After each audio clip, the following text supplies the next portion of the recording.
நான் போன முறை பாண்டிச்சேரி வரும்போது அந்த ரேஷன் கடை பிரச்சனையை பத்தி நான் ஒன்னு சொல்லியிருந்தேன். இந்திய அளவில் ரேஷன் கடைகளே இல்லாத மாநிலம் புதுச்சேரி தான். அப்படியே ஒரு வாதத்துக்கு நான் தெரியாம சொன்னேன்னு கூட வச்சுக்கோங்க. ஆனா விகடன் வெப்சைட்ல ஒரு நியூஸ் போட்டாங்களே, அதுல என்ன சொன்னாங்க? சுமார் 15 வருஷத்துக்கு முன்னாடியே ரேஷன் கடைகள்ல கோதுமை, மைதா, சர்க்கரை, எண்ணெய் உள்ளிட்ட அத்தியாவசிய பொருட்களோட விநியோகம் நிறுத்தியாச்சு. சிகப்பு அட்டைக்கு 20 கிலோ, மஞ்சள் நிற அட்டைக்கு 10 கிலோன்னு அரிசி மட்டும் இலவசமா வழங்கப்பட்டு வந்துச்சு.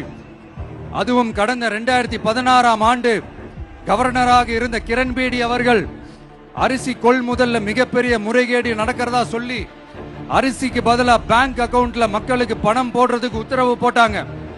ரேஷன் கடைன்னு ப்ராப்பரா இருந்த இடத்துக்கு வருஷ கணக்கா வாடகை தரல. அதனால அந்த பில்டிங் ஓனர்ஸ் கடையை பூட்டிட்டாங்க. அங்கங்க ஸ்கூல்ல வச்சுதான் அரிசி மட்டும் தர்றாங்க. அது கூட இப்பதான் கொஞ்ச காலமா தர்றாங்க. அதை விட இன்னொன்னும் சொல்லி இருந்தாங்க, ரேஷன் கடை ஊழியர்களுக்கு 5 வருஷமா சம்பளமும் தரலன்னு சொல்லி இருந்தாங்க. விஜய் தெரியாம சொன்னாருன்னு மினிஸ்டர்ஸ்ல இருந்து கவர்மெண்ட்ல இருக்கிறவங்க எல்லாரும் சொன்னாங்கல்ல.